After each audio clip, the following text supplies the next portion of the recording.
Assalamualaikum warahmatullahi wabarakatuh. Saudaraku dimanapun berada, saat ini jika kita menelisik, memperhatikan di media sosial, banyak tokoh-tokoh yang dinamakan sebagai penista agama. Tetapi pada kali ini kami tidak akan berbicara tentang penistaan terhadap agama. Justru yang lebih spesifik, marilah coba kita merefleksi diri. Jadi tentang orang-orang yang mendustakan agama. Siapa sih orang yang mendustakan agama?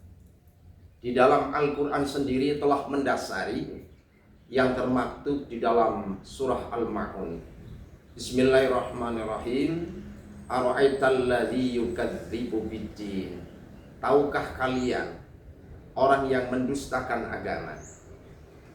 Artinya selama ini sempatkah kita berpikir siapa sih orang yang telah mendustakan agama? Al-Quran begitu jelas dan gamblang. Fadzalikal ladzi yad'ul yatim, yaitu orang-orang yang menghardik anak yatim. Artinya apa? Keberadaan yatim secara materi maupun secara psikis sebenarnya membutuhkan support dari kita semuanya. Apalagi secara psikis, mereka anak-anak yatim telah kehilangan kasih sayangnya dari orang tuanya, yaitu bapaknya yang telah meninggal dunia. Sehingga berbicara tentang masalah anak yatim sudah selayaknya bagi kita semuanya untuk benar-benar memperhatikan terhadap keberadaan mereka. Bagaimana kehidupan mereka, bagaimana pendidikan mereka, bagaimana pergaulan mereka.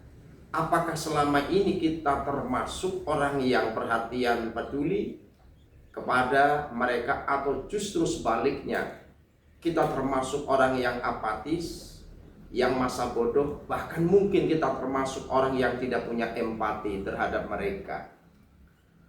Padahal Rasulullah Shallallahu Alaihi Wasallam ini mengingatkan kita semuanya bahwa khairu baitin fil muslimina baitun fi yatimun yuhsanu ilaihi, bahwa sebaik-baiknya rumah pada kaum muslimin adalah rumah yang di dalamnya terdapat anak yatim dan diperlakukan secara baik, diperlakukan secara manusiawi. Kalau kita kembangkan bahwa sebaik-baiknya desa adalah desa yang di dalamnya terdapat anak-anak yatim dan diperlakukan dengan baik, diperlakukan dengan layak, mendapat perhatian yang lebih.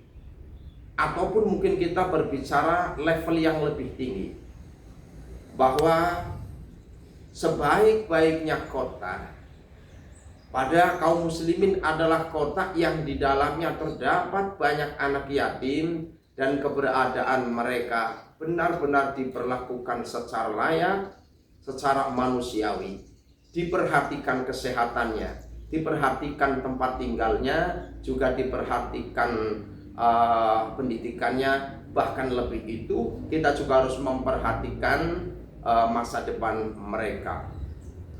Nah, dan termasuk Rasulullah juga mengingatkan kita, wasyarru baitin fil muslimina baitun fihi yatimun yusawilai, bahwa seburuk-buruknya rumah pada kaum muslimin adalah rumah yang di dalamnya terdapat anak yatim dan diperlakukan tidak baik. Atau bisa diartikan bahwa seburuk-buruknya desa adalah desa yang di dalamnya banyak penduduk anak yatim dan tidak diperlakukan dengan baik, baik dari pemerintahan maupun dari para ahliya, dari masyarakat pada umumnya. Atau mungkin bisa kita kembangkan pada level yang lebih tinggi. Jadi seburuk-buruknya kota pada kaum muslimin adalah kota yang di dalamnya terdapat banyak anak yatim yang keberadaan mereka tidak diperlakukan dengan baik. Tidak ada pemerintah yang begitu peduli terhadap keberadaan anak yatim. Padahal mereka membutuhkan kasih sayang, sentuhan kasih sayang. Mereka juga manusia yang punya hak akan masa depan. Kalau kita orang yang bertanggung jawab dan ternyata tidak ada kepedulian sama sekali secara totalitas terhadap keberadaan anak yatim, maka kita termasuk bisa orang yang paling buruk, bisa desa yang paling buruk, bisa kota yang paling buruk, bahkan bisa menjadi bangsa yang paling buruk. Bapak Ibu sekalian yang saya hormati dan yang saya muliakan, Allah Subhanahu wa Ta'ala telah memberikan kesempatan ladang yang begitu luas kepada kita semuanya. Lahan itu adalah bagaimana segala kelebihan yang ada pada diri kita, kita ambil sebagian dalam rangka untuk mengangkat harkat martabat keberadaan anak yatim. Kalau kita menjadi manusia yang benar-benar bisa memberikan kontribusi, apalagi kita bisa memberikan kebaikan kepada mereka secara berkala. Nah, bagi Bapak Ibu yang selama ini sudah memberikan sumbangsih nyata untuk keberadaan, untuk keberlangsungan kehidupan anak-anak yatim, semoga sejalan, semakna, senada, seiring dengan pesan Rasulullah Shallallahu Alaihi Wasallam. Beliau menegaskan bahwa ana wa kafilul yatimi fil jannati hakadha, bahwa aku bersama orang-orang yang mengurus keberadaan anak yatim kelak di surga seperti ini. Beliau menunjukkan kedua jari. Itu satu indikasi bahwa orang yang memperhatikan kehidupan anak-anak yatim kelak akan mendapatkan satu penghormatan yang luar biasa, diberikan tempat yang eksklusif di surga Allah Subhanahu wa Ta'ala. Bahkan lebih dari itu, diberi kesempatan dekat dengan Rasulullah Shallallahu Alaihi Wasallam. Bapak Ibu sekalian yang saya hormati, walaupun kita memang harus membagi rasa kasih sayang kita kepada semua manusia tanpa terkecuali, itu juga bagus. Karena Rasulullah juga mengingatkan kita, irhamu man fil ardi yarhamukum man fis sama.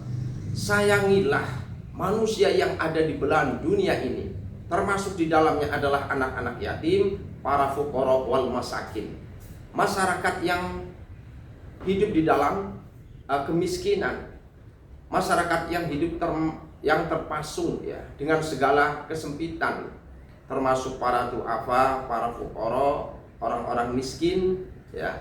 Ini asal kita bisa melakukan yang terbaik buat mereka, maka Allah Subhanahu wa Ta'ala akan menyayangi kita, terutama adalah makhluk Allah Subhanahu wa Ta'ala yang ada di bumi. Oleh karenanya, saudaraku semuanya, semoga kita ini tidak masuk dalam kategori orang yang mendustakan agama. Kalau kita ingin tidak dikatakan orang yang mendustakan agama, harus ada sebagian apa yang kita miliki harus diberikan kepada mereka, baik fuqara wal masakin, terutama pada anak-anak yatim. Silahkan kita bisa bangga akan aset yang kita miliki, kekayaan yang ada. Tetapi apa artinya kita membanggakan semuanya jika memang tidak ada sebagian yang kita miliki tidak diberikan kepada mereka? Kalau secara totalitas kekayaan, aset yang kita miliki, ada ketidakridhoan di dalam diri kita untuk berbagi dengan sesama, maka inilah gambaran orang yang dikatakan pendusta terhadap agama. Jadi saudaraku semuanya, kita memohon kepada Allah Subhanahu wa Ta'ala, semoga kita senantiasa dalam keadaan sehat walafiat, tidak kurang suatu apapun. Segala usaha, upaya kita, kerja kita, profesi kita mudah mendapatkan penghasilan, dan semoga kita menjadi orang yang amanah, siap, ikhlas, lapang dada mengeluarkan sebagian harta benda kita, diberikan kepada mereka fuqara wal masakin, terutama anak-anak yatim. Semoga kita semuanya termasuk orang-orang yang diselamatkan oleh Allah Subhanahu wa Ta'ala, bukan termasuk atau bukan kategori orang-orang yang mendustakan agama. Semoga bermanfaat bagi kita semuanya.